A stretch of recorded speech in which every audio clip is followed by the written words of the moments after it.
Hello दोस्तों, स्वागत है आप सभी का अपने यूट्यूब चैनल आर के क्लास में। आज हम लोग दोस्तों प्रकाश के जो परिवर्तन चैप्टर है उस चैप्टर से हम लोग 25 महत्वपूर्ण ऑब्जेक्टिव हम लोग पहले जान चुके हैं। उसके बाद हम लोग 26 से लेके 50 तक हम लोग ऑब्जेक्टिव इस वीडियो में हम लोग बात करेंगे। ठीक है, तो चलिए हम लोग चलते हैं प्रश्न की ओर। तो देखिए मेरा प्रश्न क्या है। देखिए इसमें मेरा प्रश्न क्या है।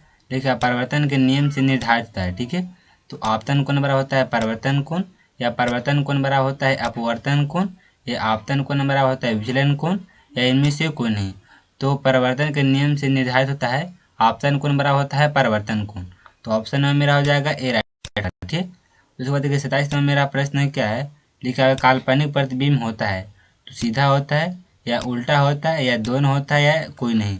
तो काल्पनिक प्रतिबिंब जो होता है हमेशा सीधा होता है। ठीक है, तो ऑप्शन नंबर मेरा हो जाएगा ए हो जाएगा सीधा। चलिए चलते हैं नेक्स्ट प्रश्न की ओर। तो देखिए मेरा 28 में मेरा प्रश्न क्या है। लिखा है लेंस में मुख्य फोकस की संख्या कितनी होती है। तो 2 होती है या 1 होती है या 3 होती है या कोई नहीं। तो लेंस में मुख्य फोकस संख्या 2 होती है। ठीक है, तो ऑप्शन में मेरा हो जाएगा ए हो जाएगा सही। उसके बाद देखिए 29 में मेरा प्रश्न क्या है। ठीक है, सर्च लाइट का परावर्तक सतह होता है तो उत्तल होता है या अवतल होता है या समतल होता है या कोई नहीं। तो सेटेलाइट का जो परावर्तक सतह होता है हमेशा होता है अवतल। तो ऑप्शन नंबर मेरा हो जाएगा बी हो जाएगा अवतल। ठीक है, चलिए चलते हैं नेक्स्ट प्रश्न की ओर। अब देखिए मेरा 30 में मेरा प्रश्न क्या है। लिखा है दाढ़ी बनाने में कौन सा दर्पण उपयुक्त होता है। तो समतल दर्पण या उत्तल दर्पण या अवतल दर्पण या कोई नहीं। तो दाढ़ी बनाने में हमेशा अवतल दर्पण का उपयोग किया जाता है। ठीक है, तो ऑप्शन नंबर मेरा हो जाएगा सी हो जाएगा अवतल दर्पण। देखिए 31 में मेरा प्रश्न क्या है। लिखा है एक उत्तल लेंस की क्षमता 1 डायोप्टर है तो उस लेंस की फोकस दूरी होगी तो +10 सेमी या -10 सेमी या +100 सेमी या -100 सेमी। ठीक है, तो 31 नंबर प्रश्न का आंसर हो जाएगा सी हो जाएगा +100 सेमी का होता है। ठीक है, चलिए चलते हैं नेक्स्ट प्रश्न की ओर। देखिए मेरा 32 में मेरा प्रश्न क्या है। लिखा है किस गोलीय दर्पण तथा किस पतले गोलीय लेंस दोनों की फोकस दूरियां -15 सेमी है दर्पण तथा लेंस संभव होगा। तो दोनों अवतल होगा या दोनों उत्तल या दर्पण अवतल तथा लेंस उत्तल या दर्पण उत्तल तथा लेंस अवतल। ठीक है, तो 32वें प्रश्न का आंसर हो जाएगा ए हो जाएगा। ठीक है, दोनों हो जाएगा अवतल होता है।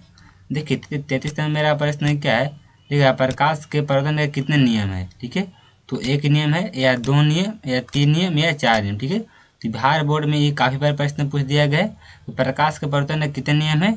तो होता है 2 नियम। ठीक है, तो ऑप्शन नंबर मेरा हो जाएगा बी हो जाएगा। चलिए चलते हैं नेक्स्ट प्रश्न की ओर। तो देखिए मेरा 34 नंबर मेरा प्रश्न क्या है। लिखा है किस माध्यम के अपवर्तनांक का मान होता है। तो साइन आई बटा का चिन्ह है तो साइन आई बटा होता है साइन आर, या साइन आर बटा होता है साइन आई, फिर साइन आई गुण होता है साइन आर, या साइन आई प्लस होता है साइन आर। ठीक है, तो किसी माध्यम के अपवर्तनांक का मान होता है साइन आई बटा होता है साइन आर बटा। ठीक है, तो ऑप्शन में मेरा हो जाएगा ए हो जाएगा सही। उसके बाद देखिए 35 में मेरा प्रश्न क्या है।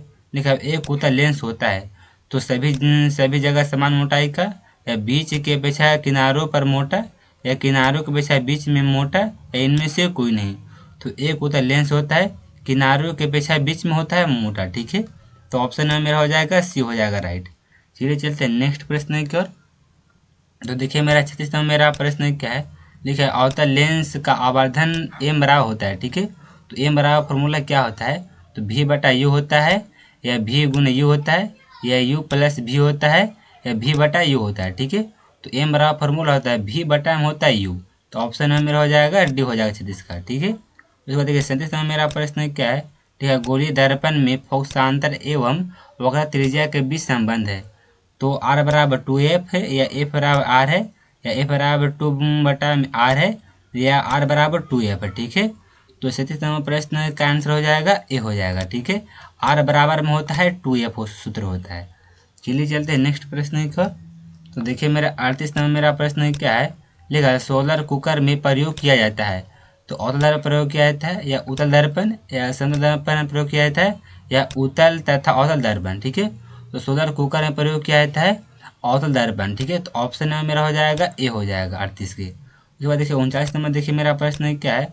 लिखा है उत्तल लेंस में बना प्रतिबिंब होता है न बराबर और सीधा होता है, या वास्तविक और उल्टा होता है, या वास्तविक और सीधा होता है, या इनमें से कोई नहीं।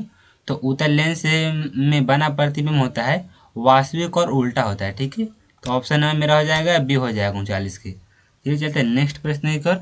देखिए मेरा 40 नंबर मेरा प्रश्न क्या है, देखिए उत्तल लेंस में जब बीम F और 2F के बीच रखा जाता है तब प्रतिबिंब बनता है। तो बड़ा और वास्तविक, छोटा और वास्तविक, छोटा और काल्पनिक और बड़ा और काल्पनिक। तो 40 नंबर प्रश्न का आंसर हो जाएगा ए हो जाएगा, ठीक है। बड़ा और वास्तविक होता है। इसके बाद देखिए हम लोग 41 नंबर मेरा प्रश्न क्या है, लिखा है दो वक्रीय पृष्ठों से घिरा हुआ ठोस माध्यम को क्या कहते हैं। तो गोलीय दर्पण कहते हैं, या त्रिज्या कहते हैं, या गोलीय लेंस कहते हैं, या समतल दर्पण कहते हैं, ठीक कहते हैं, ठीक है। तो 41 नंबर प्रश्न का आंसर हो जाएगा सी हो जाएगा, ठीक है। गोलीय लेंस हम लोग कहते हैं, ठीक है। चलिए चलते हैं नेक्स्ट प्रश्न की ओर। देखिए मेरा 42 नंबर प्रश्न क्या है, लिखा वह गोलीय दर्पण जो बाहर की तरफ वक्रित हो कहलाता है। तो औसत दर्पण कहलाता है, या समतल दर्पण कहलाता है, या उत्तल दर्पण कहलाता है, या इनमें से कोई नहीं। तो 42 नंबर प्रश्न का आंसर हो जाएगा सी हो जाएगा, ठीक है। उत्तल दर्पण कहलाता है, उत्तल दर्पण। उसके बाद देखिए 43 नंबर मेरा प्रश्न क्या है, यह गोलीय दर्पण के परावर्तक पृष्ठ के केंद्र को दर्पण कहा जाता है। तो मध्य कहता है, या ध्रुव, या गोलार्धर, या पक्ष, ठीक है। तो 43 नंबर प्रश्न का आंसर हो जाएगा बी, क्या हो जाएगा बी, ध्रुव होता है 43 नंबर, ठीक है। उसके बाद देखिए चलते हैं नेक्स्ट प्रश्न की ओर। तो देखिए मेरा 44 नंबर मेरा प्रश्न क्या है, देखा किस लेंस द्वारा उत्पन्न आवर्धन का एस आई मात्रक क्या होता है, ठीक है। उत्पन्न आवर्धन का एस आई मात्रक क्या होता है। तो मीटर होता है, या सेमीमीटर होता है, या मिलीमीटर होता है, लिखा मिली हो जाएगा मिलीमीटर, या मात्रक विहीन होता है विहीन, ठीक है।